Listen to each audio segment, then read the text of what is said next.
memberi salam. Assalamualaikum warahmatullahi wabarakatuh. Waalaikumsalam warahmatullahi wabarakatuh.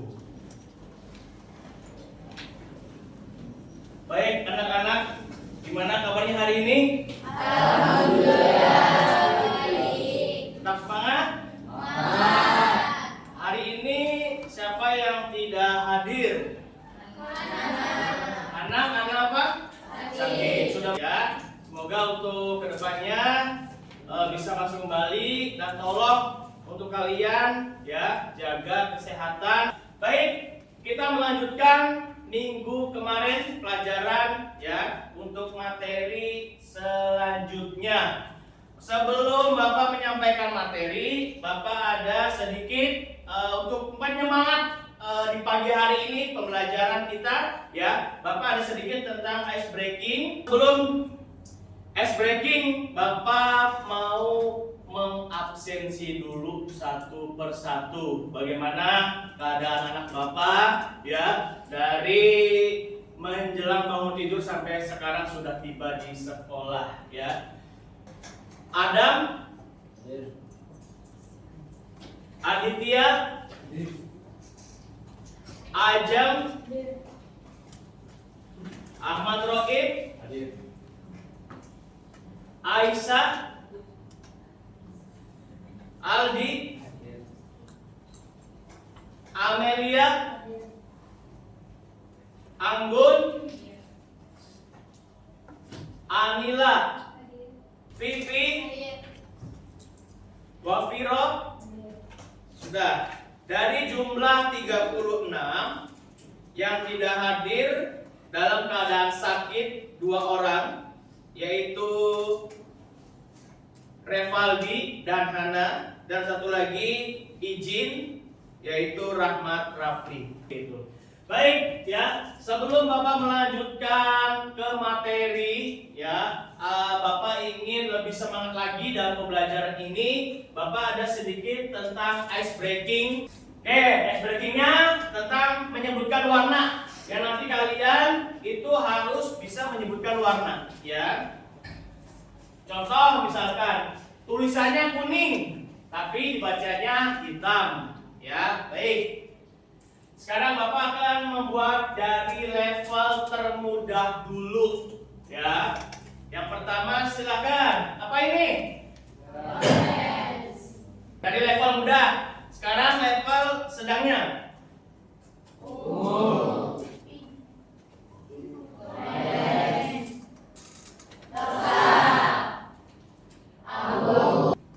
Oke, sekarang ke level sulit ya. Kuning, hijau, ungu, biru, abu. Ya, tepuk tangan untuk kita semua. Bagus ya. Ya, selanjutnya kita melanjutkan materi ya yang minggu kemarin. Masih melanjutkan minggu kemarin ya. Materi kita ya, pelajaran kita tentang PPKN ya, kelas 12 ya. Materi kita akan melanjutkan tentang perlindungan dan penegakan hukum ya. Ini salah satu melanjutkan materi minggu kemarin. Sebelum Bapak melanjutkan materi ya tentang perlindungan dan penegakan hukum, Bapak ingin tahu apa sih arti hukum itu sendiri? Sistem peraturan. Silakan. Memaksa, apalagi? Ya, nah, sistem peraturan. Sanksi, apalagi? Aturan yang dibuat pemerintah, apalagi? Ya, ya, semuanya hampir mendekati bagus ya. Apa arti dari hukum itu? Hukum itu adalah aturan yang dibuat oleh pemerintah yang bersifat memaksa, ataupun hukum itu adalah peraturan di dalam masyarakat yang mempunyai sifat mengatur dan memaksa di dalam setiap orangnya untuk mengikutinya. Artinya dari pengertian hukum itu sendiri adalah yang kita perlu digarisbawahi bersifat memaksa. Artinya apa Pak? Memaksa itu berarti mau tidak mau harus mengikuti aturan hukum. Pertanyaan Bapak, siapa yang membuat pemerintah? Ya, yang pemerintah yang membuat itu adalah hukum. Hukum itu dibuat oleh pemerintah. Contoh di dalam sekolah, boleh nggak Bapak Ibu guru membuat aturan? Boleh. Kepala sekolah, boleh nggak Bapak membuat aturan? Boleh. Seandainya siswa-siswi di sini membuat aturan, boleh nggak? Boleh. Misalkan di dalam sebuah kelas, peraturannya misalkan yang alfa didenda misalkan berapa, atau yang tidak piket untuk menggantikan barang atau sapu misalkan seperti itu. Jadi setiap pemerintah itu punya aturan tersendiri, ya. Itu salah satu contohnya. Makanya baik maupun masyarakat, pemerintah itu harus saling mematuhi aturan yang dibuat oleh pemerintah.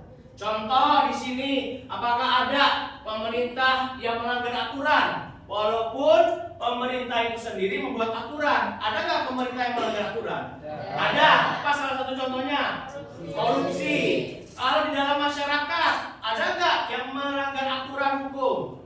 Ada. Contohnya mencuri, mengambil hak orang lain, itu salah satu contoh melanggar aturan. Bapak akan ada sedikit foto atau gambar tentang masyarakat atau pemerintah yang melanggar aturan. Ya, aturan dari hukum itu sendiri. Yang pertama adalah mungkin bisa kalian lihat bagaimana kondisi seperti ini. Coba ada yang bisa menjelaskan tentang gambar ini? Silakan, ada yang bisa menjelaskan? Junenita silakan berdiri, Junenita. Ayo silakan menjelaskan tentang gambar ini. Seorang anak SD yang membaca adiknya ketika naik motor dan setelah itu ditilang oleh seorang polisi karena dia tidak mematuhi aturan. Sebab aturan yang mengendarai motor itu di atas 17 tahun atau pas 17 tahun, sedangkan dia sedang udah SD tapi udah mengendarai motor. Ya, tepuk tangan untuk Junenita. Bapak akan kasih hadiah coklat ya karena sudah menjawab dari foto itu. Terima kasih Bapak. Nah, ini kekerasan terhadap anak. Biasanya korban di sini adalah anak. Orang tua adalah tersangka misalkan. Apa sih Pak yang bisa menyebabkan ini? Apa yang bisa menyebabkan kekerasan terhadap anak? Biasanya anak usia 17 tahun yang ingin menikah tetapi belum siap mental. Ya, inilah salah satu contoh. Makanya untuk menikah itu kita butuh mental yang bagus, mental yang ibaratnya sangat positif. Apakah ada di sini yang ingin setelah lulus dari SMA langsung menikah? Jangan, tidak boleh. Ya, kalian harus wajib melanjutkan karir kalian. Baik dalam perguruan tinggi, misalkan ingin bekerja, silahkan. Artinya kalian harus siap mental dulu kalau ketika ingin menikah. Itu salah satu contohnya, ya. Contoh kekerasan dalam rumah tangga, korbannya adalah anak. Ini salah satu contoh bahwa setiap hari ada saja kekerasan di dalam rumah tangga. Kalau di dalam lingkungan sekolah ada tidak kekerasan yang sudah terjadi? Tidak ada ya, semoga di SMA 1 ini ataupun baik di kelas ini tidak ada tentang kekerasan.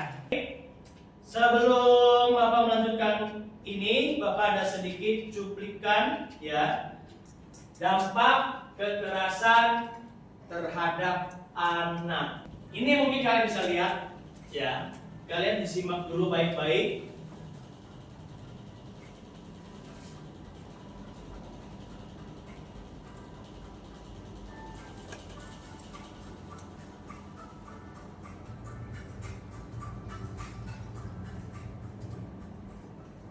Nah, itulah, coba ada yang bisa menyimpulkan dari video tersebut tentang kekerasan terhadap anak.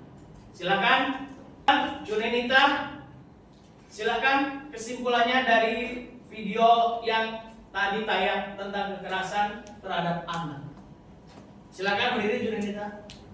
Kesimpulan dari dampak kekerasan terhadap anak yaitu yang pertama membuat trauma, cemas, dan masuk ke psikologis anak juga, dan termasuk juga ada bekas dari kekerasan tersebut.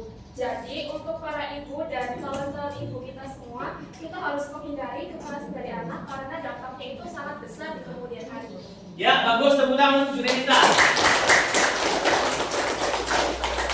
Bapak ada pulpen baru yang beli tadi malam, ini hadiah dari Junita. Nah, itulah salah satu contoh dampak pada kekerasan anak ya. Artinya ketika anak mendapatkan kekerasan dari orang lain, dari orang dewasa ataupun orang tuanya, itu akan ada rasa trauma ya terhadap apa yang mereka lakukan terhadap anak kecil itu sendiri. Bapak berharap suatu saat nanti ketika kalian menikah, tolong pesan Bapak tidak boleh melakukan kekerasan terhadap anak ya, karena anak adalah apa? Investasi jangka panjang kita. Ya, itu salah satu contohnya. Kasih sayang kita terhadap anak itu seperti itu. Ya, ini salah satu contohnya. Selanjutnya satu lagi ya, ada tentang pelanggaran lalu lintas. Video satu lagi ya.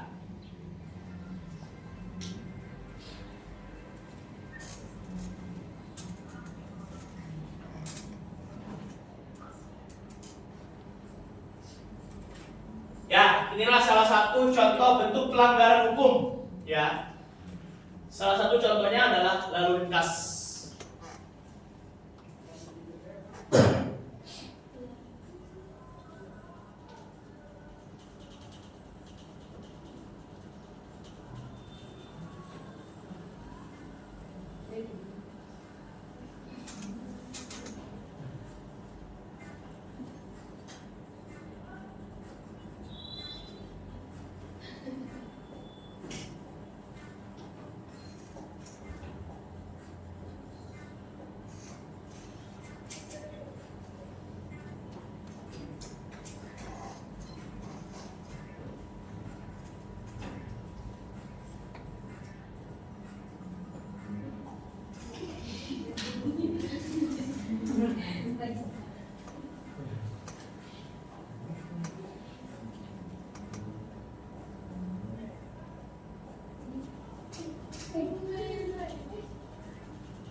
Ya, nah itulah tayangan tadi pelanggaran lalu lintas. Coba ada beberapa pelanggaran yang ada di dalam video tersebut. Sebutkan. 1.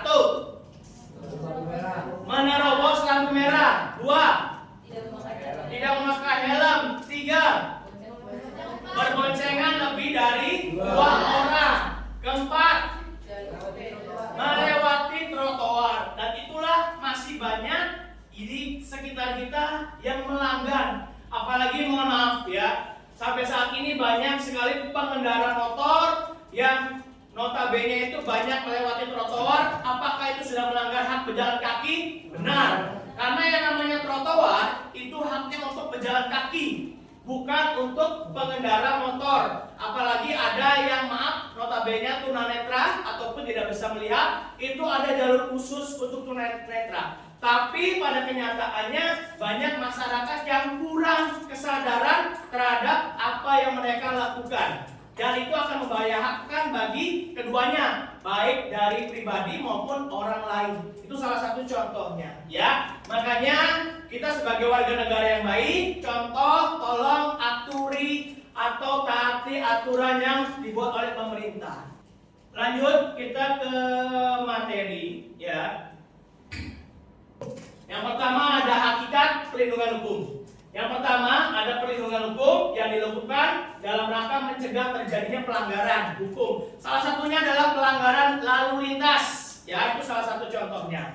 Yang kedua adalah penegakan hukum dilakukan dalam rangka menciptakan ketertiban masyarakat yang dilakukan oleh aparat. Boleh juga lalu lintas, artinya menjaga ketertiban pada saat lampu merah kita tidak boleh menerobos. Itu salah satu contohnya. Ya, selanjutnya adalah dua, pentingnya perlindungan dan penegakan hukum. Adanya supremasi hukum, tegaknya keadilan, ataupun mewujudkan kedamaian dalam masyarakat.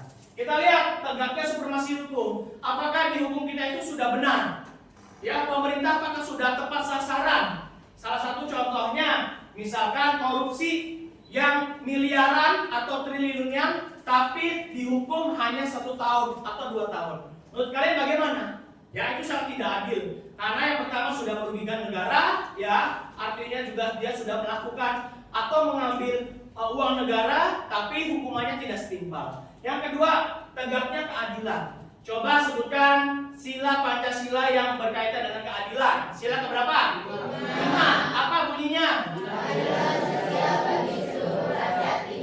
Oke, keadilan sosial bagi seluruh rakyat Indonesia. Pertanyaan Bapak, dari sila Pancasila kelima, apakah sudah adil pemilihan terhadap masyarakat? Belum. Salah satunya apa? Masih banyak, misalkan kemiskinan kita di negara Indonesia ini. Kurangnya lapangan pekerjaan, bisa melakukan tindak kejahatan. Salah satunya apa? Mencuri, itu salah satu contohnya. Yang ketiga, mewujudkan kedamaian dalam masyarakat. Contohnya, misalkan yang sedang tren, yang ada di Jawa Timur, misalkan. Apa itu? Yang organ, ya, yang salon. Apakah itu sudah menciptakan kedamaian? Belum. Ya, itu adalah salah satu contohnya. Misalkan sekarang Israel dengan Palestina yang masih konflik, ya, apakah itu sudah menciptakan kedamaian? Belum. Ya, bahkan semakin hari itu banyak korban yang berjatuhan, ya, tanpa dosa, ya, yang dimana korbannya adalah Palestina. Itu salah satu contohnya. Intinya adalah setiap pentingnya perlindungan penegakan hukum pasti ada konsekuensinya, baik dari supremasi hukum, tegaknya keadilan maupun kedamaian. Ya, lanjut. Nah, ini ada peran kejaksaan dengan peran hakim. Ya, jaksa dan hakim itu beda. Ya, yang pertama ada penegak supremasi hukum, perlindungan kepentingan hukum. Yang selanjutnya adalah peran hakim adalah lembaga peradilan. Salah satunya dibagi atas 2 mahkamah, baik Mahkamah Agung maupun Mahkamah Konstitusi. Contoh, di Indonesia ada yang namanya hukuman mati. Apa sih hukuman mati yang ada di Indonesia itu? Yang pertama apa? Teroris. Yang kedua, pengedar narkoba internasional. Yang ketiga, pembunuhan berencana. Itulah salah satu ketiga kategori yang mungkin di Indonesia itu diterapkannya hukuman mati. Itu salah satu contohnya. Ya, ini salah satu contoh peran lembaga 2. Yang pertama kejaksaan maupun hakim. Selanjutnya adalah tentang peran komisi KPK atau advokat. Ada di sini apa yang jadi pengacara?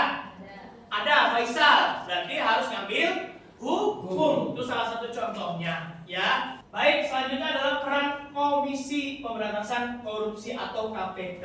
Ini ada dinamika baik dari berbagai kasus maupun penyebab. Intinya adalah setiap orang melanggar hukum pasti ada sebab akibatnya. Salah satu contoh yang mencuri, biasanya apa penyebabnya? Pengangguran, tidak punya pekerjaan. Apalagi?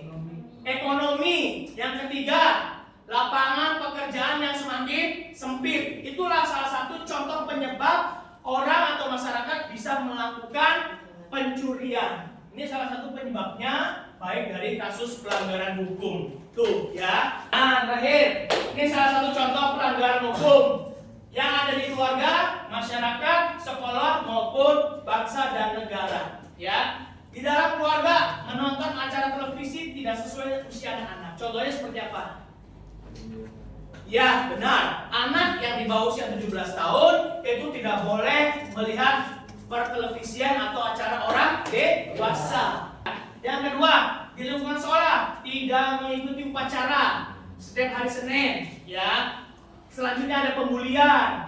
Di SMA Negeri 1 Juntinuar ini mengecam keras tindakan pembulian terhadap temannya. Jadi kalau ada teman kalian yang dibully, itu laporkan ke guru maupun ke pihak sekolah. Terakhir, lingkungan bangsa dan negara melakukan korupsi. Itu tadi yang Bapak sudah jelaskan, bahwa Indonesia itu masih banyak pemerintah yang melakukan korupsi. Itu salah satu contohnya. Nah ini ya, macam-macam sanksi atas pelanggaran hukum dalam agama, kesusilaan, kesopanan, baik. Yang terakhir adalah hukum. Nah ini, mengapa sanksi norma hukum bersifat tegas dan nyata? Karena aturan norma hukum dibuat material dalam peraturan perundang-undangan dan ditetapkan kadar hukumnya berdasarkan perbuatan yang dilanggarnya. Intinya adalah setiap ada konsekuensi, di situ pasti ada aturan hukum ya yang ditetapkan berdasarkan pemerintah itu sendiri. Nah ini ada partisipasi baik di lingkungan keluarga, sekolah, masyarakat maupun negara. Mentaati perintah orang tua itu di dalam lingkungan keluarga. Sedangkan di dalam lingkungan sekolahnya adalah membantu teman yang sedang kesusahan. Semoga di kelas 12 ini ketika ada teman yang sedang kesusahan, tolong kita bantu ya. Yang selanjutnya adalah lingkungan masyarakat, meningkatkan kegiatan siskamling supaya tidak ada hal yang tidak ingin terjadi, misalkan pencurian. Oke, itu saja materi minggu ini ya.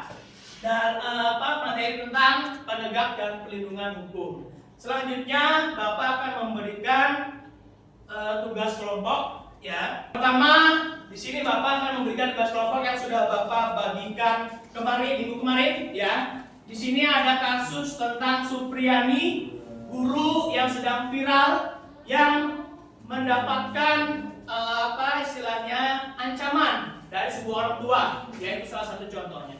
Yang kedua, Nenek Asyani. Nenek Asyani ini salah satu juga mungkin ada ketidakadilan, ya. Yang ketiga, Nenek Minah juga seperti ini, ya. Intinya, yang terakhir ada Rudy Soit. Rudy Soit itu adalah anggota kepolisian yang dimana Rudy Soit ini berhasil membongkar mafia BBM. Tetapi pada kenyataannya bukannya dia mendapatkan penghargaan, tapi malah mendapatkan pemecatan sebagai anggota Polri. Dan terakhir adalah aliran dana kasus impor gula ke Tom Lembong. Ini salah satu contohnya. Baik, tugasnya adalah dari tugas kelompok ini yang sudah Bapak bagikan minggu kemarin. Caranya adalah kalian yang pertama cari permasalahan tentang kasus tersebut. Yang kedua, lalu bagaimana penyelesaian tentang kasus tersebut. Nanti kalian maju presentasi, kelompok lain memberikan tanggapan tentang apa yang kalian presentasikan di depan kelas. Silakan tugas secara berkelompok. Tidak boleh individu. Ya, kalian ini tugasnya berkelompok. Kalau sekiranya kurang paham nanti boleh bertanya. Ya. Kami. Jadi permasalahannya penyelesaiannya Bisa? kasus. Nah, terus apa lagi? Ini yang nomor 2, lembaga tertinggi di Indonesia. Berarti apa? Mana? Ada enggak? Nah, ya itu boleh. Nah, Gini. apa lagi? Sekarang Dia juga harus mendapatkan lembaga yang menyelenggarakan kekuasaan peradilan. DPR. Iya, di atas. Lembaga yang memberantas korupsi. Apa nama lembaganya? Cari. Ya benar, udah di sini. Silakan cari lagi.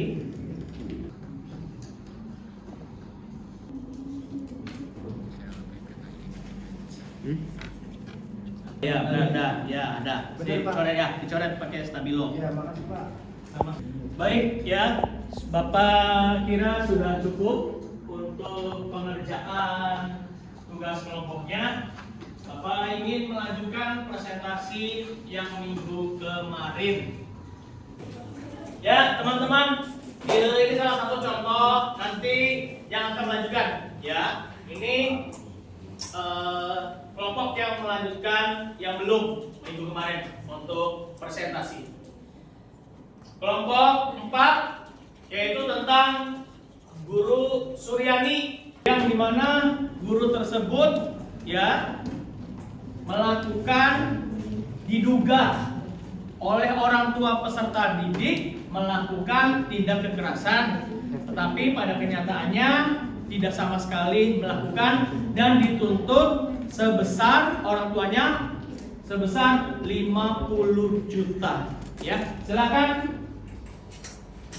Assalamualaikum warahmatullahi wabarakatuh. Waalaikumsalam warahmatullahi wabarakatuh. Kami dari kelompok 4 ingin mempresentasikan tentang kasus guru Supriyani. Bagaimana kasus tersebut terjadi atau permasalahan kasus tersebut bermula dari tuduhan penganiayaan terhadap seorang siswa berinisial D di Sekolah Dasar Negeri SDN 4 Baito, Kabupaten Konawe Selatan atau Konsel, Provinsi Sulawesi Tenggara. Orang tua D yang merupakan anggota Polsek Baito melaporkan Supriyani ke Polsek Baito pada Kamis 26 April 2024 atas dugaan kekerasan terhadap anaknya. Insiden yang menjadi dasar tuduhan terjadi pada Rabu 24 April 2024 saat Supriyani, seorang guru honorer, dituduh memukul siswa kelas 1A tersebut 1 kali. Meskipun Supriyani tidak mengakui telah memukul siswa tersebut, kasus ini terus bergulir dan akhirnya sampai ke meja hijau. Penyelesaian kasus tersebut. Profesor dari Unisula Semarang berkomitmen untuk menyelesaikan kasus ini dengan cara rasa keadilan yang penuh empati. Tidak hanya pelaku terduga mendapat perhatian, tetapi juga terhadap 2 anak Suryani yang sangat memerlukan perhatian kasih sayang ibunya. Nah, sekarang Bapak akan mengilas sedikit yang tentang penegak hukum dan perlindungan di Indonesia. Intinya adalah hukum itu adalah dibuat oleh pemerintah yang bersifat memaksa, ya, baik dari segi masyarakat ataupun pemerintahannya harus bisa memahami atau menjalankan aturan itu sendiri. Ya, intinya dalam kasus ini, hayu kita bersama-sama untuk menyadarkan kita semua, baik kita maupun teman sekitar, agar kita bisa, ya, agar kita apa? Bisa menjalani aturan hukum dengan baik supaya tidak ada yang melanggarnya. Itu salah satu contohnya. Ya, artinya bahwa banyak di sekitar kasus masyarakat kita sendiri masih banyak yang melanggar. Contoh misalkan di sekolah tidak ada yang bolos, ya. Bapak berharap tidak ada yang bolos. Misalkan ada apa, ya, kita cari tahu sebagai wali kelasnya, langsung datang ke rumahnya, tahu, ya, bagaimana sih, kenapa anak kita bisa bolos. Kalau sakit atau izin, orang tua misalkan belum sempat membuat surat, boleh, ya, menelpon kepada wali kelasnya atau guru bersangkutan bahwa anak tersebut tidak masuk sekolah. Ya, ada lagi yang mau bertanya sebelum Bapak menutup kegiatan hari ini? Karena kegiatan kita ini full, ya, 2 jam pelajaran atau 90 menit. Alangkah baiknya silakan tangan kalian di pundak teman kalian. Ya, silakan untuk memijit satu sama lain. Ya. Cukup tepuk tangan untuk kita semua. Oke, ya. Oke, itulah pembelajaran kita kali ini, ya. Terima kasih. Assalamualaikum warahmatullahi wabarakatuh. Waalaikumsalam.